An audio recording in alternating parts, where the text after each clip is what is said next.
world-class faculty, cutting-edge labs and immersive learning. A vibrant campus life beyond the classroom. SGT University, nurturing future leaders. Rahul Gandhi ने हाल ही में एक बड़ा बयान दिया था। बयान ऐसा है जिसने एक नया विवाद शुरू कर दिया है।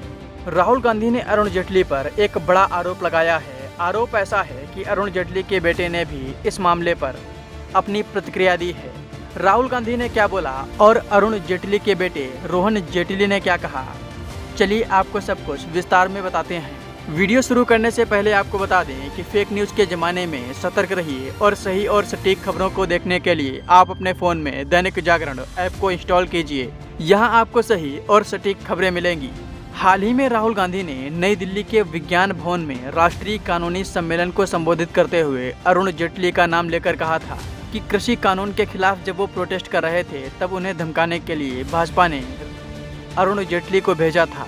राहुल गांधी ने कहा कि इस दौरान अरुण जेटली ने उनके खिलाफ कार्रवाई करने की बात कही थी। सम्मेलन में राहुल गांधी ने कहा, मुझे याद है जब मैं कृषि कानून के खिलाफ लड़ रहा था तो अरुण जेटली जी को मुझे धमकाने के लिए भेजा गया था। आइए राहुल गांधी का यह बयान आपको सुनवाते हैं, फिर आपको बताते हैं कि इस पर अरुण जेटली के बेटे ने क्या बोला है। I remember when I was fighting the farm laws, and he's not here anymore, so really I shouldn't say it, but I will. And Arun Jaitley ji was sent to me to threaten me. And he said, you know, if you carry on down this path, opposing the government, fighting us on the farm laws, we will have to act against you. I looked at him and said, I don't think you know who you're talking to. I don't think you have an idea who you're talking to.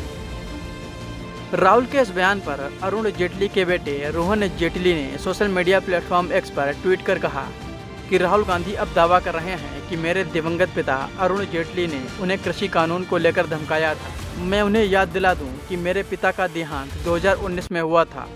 कृषि कानून 2020 में पेश किए गए थे।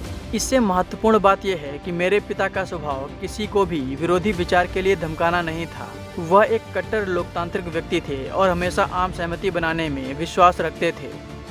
अगर कभी ऐसी स्थिति आती भी, जैसा कि राजनीति में अक्सर होता है, तो वह सभी के लिए एक पारस्परिक रूप से स्वीकार्य समाधान पर पहुंचने के लिए स्वतंत्र और खुली चर्चा का आह्वान करते थे। वह बस ऐसे ही थे और आज भी उनकी यही विरासत है। अरुण जेटली के बेटे ने इसके साथ ही कहा कि राहुल गांधी उन लोगों के बारे में सोचते समय सचेत रहें जो हमारे साथ नहीं हैं। उन्होंने मनोहर पर्रिकर जी के साथ भी कुछ ऐसा ही करने की कोशिश की। उनके अंतिम दिनों का राजनीतिकरण किया जो उतना ही घटिया था।